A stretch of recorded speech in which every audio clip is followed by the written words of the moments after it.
Welcome to another video from Dr. Lock. The Lockwood 002/3, so 002 metal frame lock. Now, a lot of people ask, can you put this on a unit front door? Yes, you can, as a secondary lock only. A lot of people ask, is it fire rating? Well, there is no certificate that I could find, but it is commonly used as a secondary lock on a fire rated door. Very commonly accepted. 002.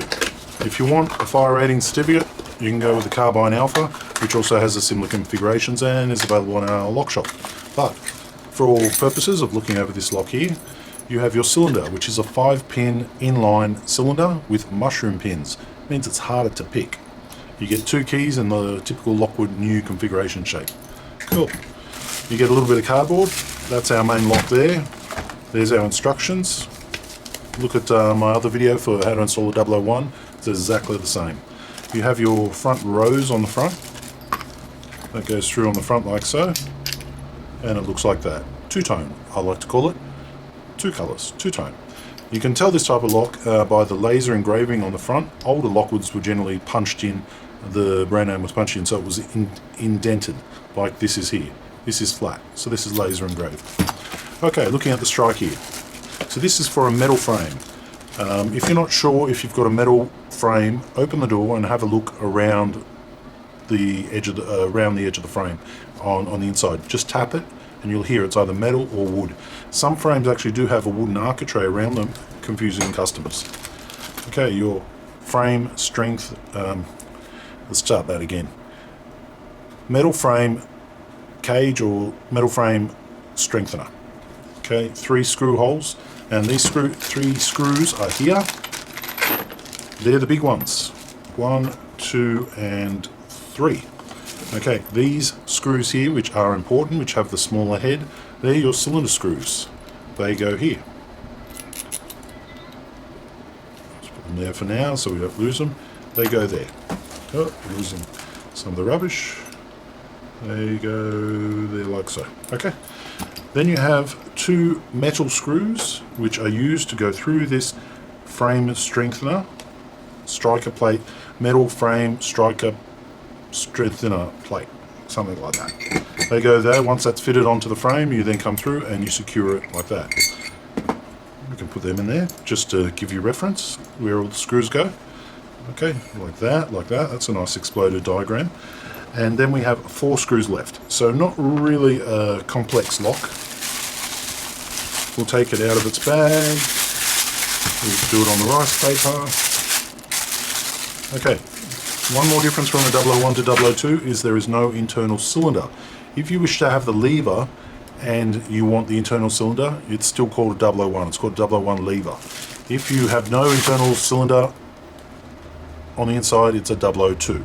So 002 no cylinder, 001 has a cylinder. So what I said originally about 001, 002, it's just the lever, I was actually misleading you. I was wrong, now I'm right. Okay? Okay, deadlatching. When this little trigger is pushed in, this becomes solid. Okay? There's no locking on the inside, so at all times this is free. Turn it one way to hold it down, the other way is spring loaded. So if you wanted to get your groceries, just simply pull it down and you can. This is easier for elderly people or disabled or somewhere that you might need a fast egress. You simply just pull the lever and you can open the door. You cannot use this as a primary lock. It's always a secondary lock. So if you've got a lever or a knob on your door, you would activate this lock first, pull it down, and then activate your knob or lever and pull the door open. On saying that too, when you come home, you would activate this lock first, and what you can do is turn your key a particular way, I think it's anti-clockwise, and then do the knob down below. So you could, rather than having to turn the top one and the bottom one, you could put your key into the top one, turn it this way, and then do with your hand as long as the bottom one is unlocked. If it's not unlocked, do your knob or lever first, and then put your key into the top one, turn it, it'll hold back, and then you can do that. So you can do it one-handed. You can do it two-handed or you can do it one-handed. It's completely up to you. All right, let's have a little look-see at this lock and let's go through some of the fitting just to answer any questions. So I'm just taking off the little screws here. If you are fitting it, see my other video on how to install the 001. I've put a lot more tips in that. I'm just going to give you just a brief run through on this one. how to install the Lockwood 001. Alright, so we take that mounting plate off. This mounting plate goes on the lock and then it pulls into it. So there's some hooks here. So basically that goes on like so, and then screw pushes that way. So if you're on the door, you put it on the door and you push back. Okay, you push towards this back bit. Put it on, push back. When you tighten up your screws, it'll actually do that as well. These little hooks will hook in underneath. So there's your lock mechanism right there. Okay, you don't need to mess around with that. The part that everybody gets confused about is this hub here. Okay, so you're at this stage now, you've drilled your hole in the door, you're putting your cylinder through like so, and then you put your screws on. And then you try and put this part in, and you're like, it only goes on one way, which is this way. And then you try and put your lock on, and it doesn't fit. Okay, the key, shush dog, the key to this is you put this on first, right? You put your hub on, like so, you mark it, you take it off again, you cut it, then you put your key in and you turn your key 180 degrees, then you put your hub back on this way, then you turn your key, which will then turn this hub this way, making it non-removable. See? Non-removable. Okay? And then at that stage, you're good to go putting on your casing. Now remember, this tailpiece should not exceed through this point here. Okay? Real simple.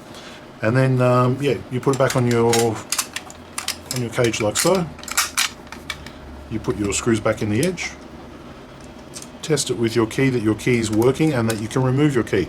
Test you can remove your key. If you can't remove your key, you've put that hub on backwards. Scroll back about a minute ago where I just told you on how to do it. If it does make sense, scroll back again till it does make sense, because it is simple. Put the key in, rotate it 180, and then put your hub on. And if you can't get your key out, it means your key is 180 out. Okay, there's the lock, there's the cylinder, that's the screws. Comes in a nice little red pack like this, so it's easily identifiable. It's available from our lock shop, drlock.com.au. Don't forget your instructions are included, and don't forget there is that video I posted on many years ago about how to install the Lockwood 001. There are a few, well, there's more tricks in it there than I can go over. This is basically for an inwards opening door, not an outwards opening. So if you're standing on the inside, it doesn't open out, it opens in. Okay, well worth knowing. It's got the exploded diagrams, all the screws, screw holes. This is a 32mm hole. These screws here are for that backing plate. I forgot to show you that, 1, 2, and 3, and 4. It's telling you to use a 3mm drill bit or a 1/8 drill bit. These holes here, it's telling you to use a 4.3mm drill bit. If you're drilling into concrete, you might need to use a couple of drill bits because you have to drill through the actual metal frame and then a little bit into the concrete to give these screws enough room to actually screw in to the to get it tight on the frame. All of the instructions are included. Any questions, just hit the contact us button, and yeah, the lock is available from drlock.com.au. Go to the store, go to the domestic locks, Deadlatches. There is also another lock, the Carbine Alpha, which does the same thing. It can be used as a primary Deadlatch. So if you only want one lock on the door, you would use the Carbine Alpha. If you've got two locks on the door, you can use the Lockwood 001. Both are fire acceptable, or fire compliant, you could say, and both do pretty much the exact same thing, just different features, different brand. One of the things to note with the Carbine Alpha is that this secondary latch doesn't have to be pushed in as far. As where with this one, you've got about 3 to 5mm maximum. I can actually measure it before that latch goes dead. Now, if that latch doesn't go dead, that means that you can use a credit card to get into the door. Okay, so 3 to 5mm on that one. The Carbine Alpha has a bigger range. So basically, if it's too far apart, this latch is not going to be solid. This latch goes into the hole. This little one does not go into the hole. Okay, like that, if you can see that. See, big one's in, little one's not in. Alrighty, thanks for watching.